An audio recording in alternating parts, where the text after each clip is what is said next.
So I want to go down one quick rabbit hole for a minute because I know that there's a good chunk of my audience who is still employed working for somebody else and they'd rather not be employed working for somebody else. So there's two things that you said.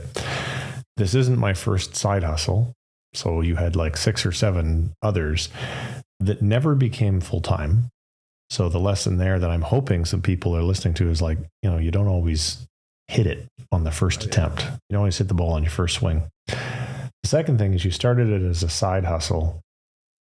At what point did you, in terms of revenue or money that you were able to take out for yourself? Because a lot of people, they're burdened by mortgages and payments and car payments and all this other stuff. So they have like a certain level of expenses they just have to be able to hit. And they oftentimes don't have a lot of savings. So it's a huge challenge. Just talk briefly about when and how you knew it was the right time to go from a part-time side hustle. Because a part-time, like when you do part-time work, you can only ever get part-time results. Like there's this huge go up the hockey stick when you go full-time. And so many people, they need to make that transition, but fear prevents them from doing it. So just talk to us a little bit about that.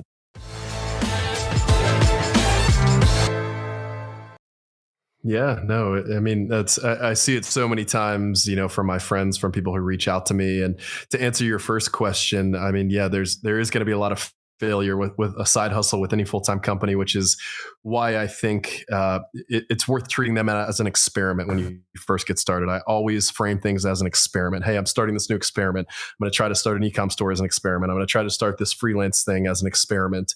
To your point, yes, I probably had 6 or 7 side hustles before this that never popped. I went straight into the workforce after college at 21, but from that point forward, I'd been launching various companies, online courses, a drone media company that we heavily grew on Instagram, and they were great. I mean, we learned a lot from those, but they never made that much money. Like it was never to the point where I was like, hey, I'm going to quit my full-time job. Although that was like the goal the entire time. I was like, yeah, these things are going to hit. And every time I started the next side hustle, I was like, this one's going to be the one. Like it's going to make me 6 figures a year. I can quit my full-time salary. This is it. And then you learn pretty quick that's not the case. So then you have to kind of learn when it's time to cut your losses. A lot of people get so into the sunk cost basis where, they think, oh, I've already put so much money, so much time into this. I have to see it all the way through.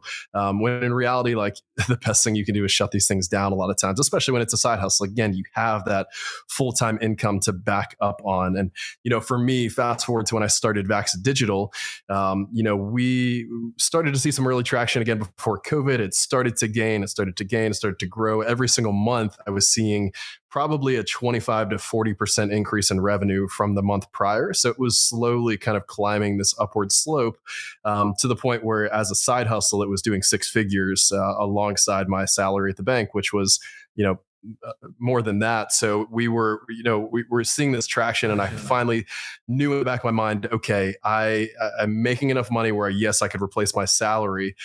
That's not what I'm going to do, because if I go full time with this, obviously I'm going to hire employees and there's going to be costs associated with it. But at least in the back of my mind, I was like, worst case scenario, I could fire everybody and execute this work myself and still have an income coming in. So that was kind of the turning point for me. Once we had our first probably 10 to 15K a month, I knew that, okay, we've got something here. We're getting customers. We're keeping our customers. Let's just do this. Like, it's so hard to know that exact point to jump off, and it's terrifying. And I ran it through all my mentors and friends. And there was really no like perfect time to do it. But like you said, you're like half in when you're still doing it as a side hustle. And I knew if I really wanted to get this to, 40, 50K a month, kind of where we're teetering at now, the only way to do that was going to be to go full time with it. And sure enough, literally the week after I quit my job at the bank, turned in my notice, went full time with this, we got one of our biggest clients yet. And obviously we worked really hard to retain them. That's when I then hired a project manager. That's when we started to grow our creative team. We got a studio space, 3,000 square feet, where we can just produce these ads all day long for e-commerce brands.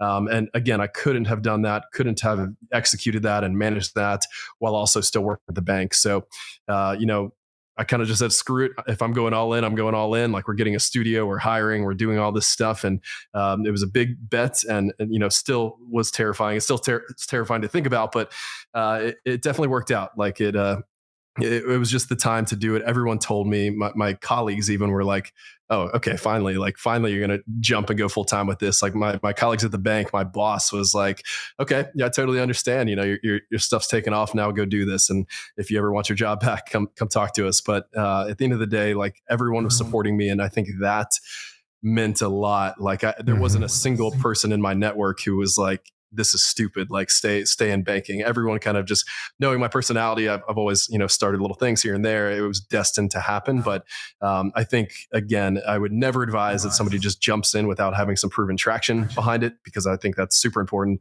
And I'm sure, you had a point in your career where, knew it was time to just like go all in on something for a little while, even if it was not, forever. Like, I don't know, would you say you relate to that in a way? Like, what was your first like side hustle turned full-time hustle, I guess?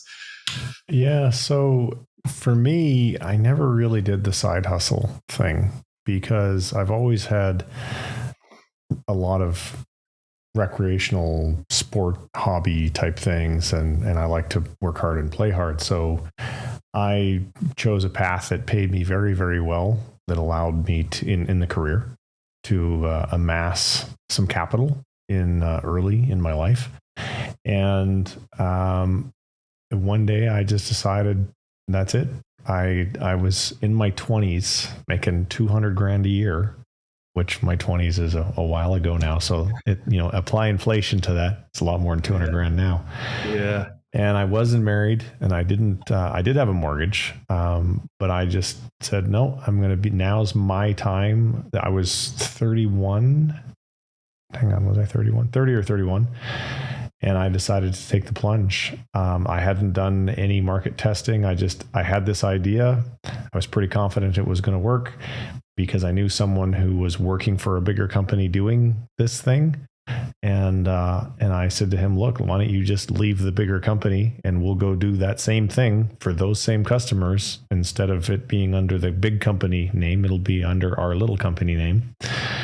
And in hindsight, it was really foolish because while ultimately, yes, it worked out, I am not advising people to do what I did, so I says to this guy, I said, look, do you think we can break even in 90 days? And he's like, oh yeah, no problem.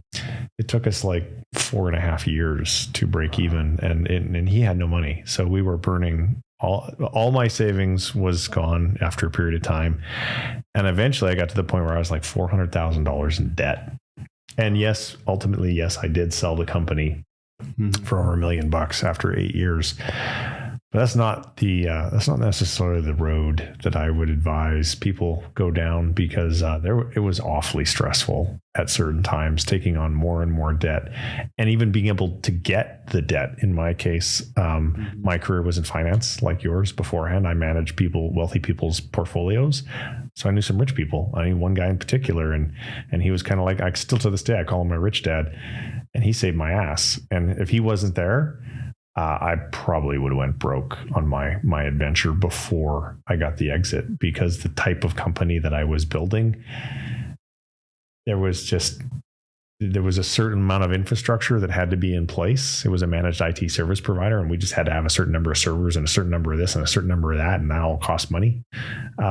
And cost of customer acquisition was super high. So yes, it worked out, but I think your approach is the smarter one. So for the folks listening, don't do what Trent did, because I think there's a time and a place. So like I wonder every day, like, could we have grown faster? If we invested more capital from the start. I don't know. Like I still to this day, it literally is something I think about every single morning, is like, do I want to go raise some money? Do I want to like take on debt financing? Do I want to go open another credit card and use that to pay salaries through, some third party platform temporarily so I can hire more people? So I don't know. I don't think you did it the wrong way. Obviously you learned a lot from that experience, but on the other hand of that equation, flip side, like, we've been 100% bootstrapped. I took $2,000 of my money plus some cameras I already had, just from having video as a hobby. And that was what we started Vaxa with.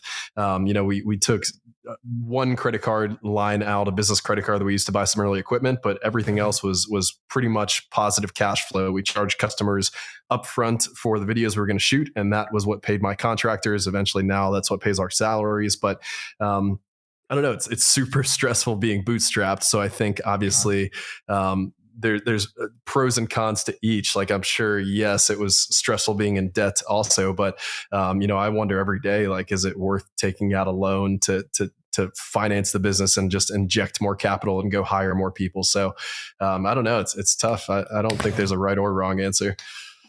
Well, so the thing that I'll talk about briefly around debt is that there was a period of time where I think that I would have given up. If I could have given up and I could have walked away without being too terribly financially scathed, I think I probably would have. Because I remember having a breakfast with my investor, my rich dad guy. I didn't have any money for payroll. This was like Saturday, and payroll is due on Monday. And I remember him looking at me and going, I don't know, dude, isn't it time to just shut it down? Because we were maybe 2.5 years, something like that at that point in time. And so I didn't have a lot of money back then, but I had like $100,000, I think, when I started it, because I'd sold my house. I had some equity in the house. And I'm like, no. And the reason I kept saying no was because of the amount of debt the amount of money that I'd already spent, the debt that I already maxed out my personal line of credit. I'd already borrowed $50,000 from him at that point in time. So, I mean, spent my 100, borrowed 50 from my bank, borrowed 50 from him. So I'm already 200 deep, and 100 of it is actual debt. I'm on the hook for this money. And if it wasn't for my being full time and it wasn't for that debt, I probably would have given up. And that changed my life. The company, I mean, obviously, when I was in my late 30s, I sold it for over $1 million, and that allowed me to go do all sorts of different things. So yeah, as much as I joke about saying, hey, it wasn't necessarily, I still don't think it was the smartest way to start.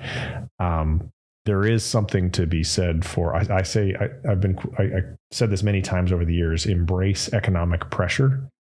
And that's just a fancy way of saying have debt, to make sure that you are totally committed to what you're doing.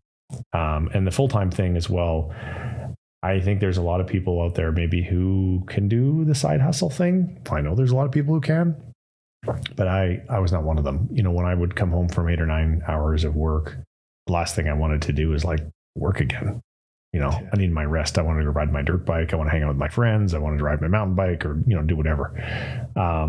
So even to this day, if I had to try and like do the side hustle, I think it'd be even harder now, because now I'm a parent, I've got a wife, it would be really, really difficult. So mad respect to anybody who's in that position, who wants it so bad, they're putting in the extra hours. Because let's face it, man, this thing of being an entrepreneur, it comes with sacrifices, big ones, especially in the beginning. And I think that that's the biggest reason that most people have such a hard time making the transition from signing the back of a check to signing the front of a check. Have you heard that before? No, I like it. Yeah, there's two types of people in the world: those who sign the back and those that sign the front. Most of the world signs the back. And for the people who don't use like paper checks anymore, that joke might have gone completely over their head. But back in the old days, when you'd cash your check, you'd flip it over and you'd endorse the back of it and you'd give it to the bank teller, and then they'd put it in your account. So you've probably never done that. Hey, I did. I was a teller in college. I had to pay my way through college, and bank telling was the way to do it. So so you've seen it.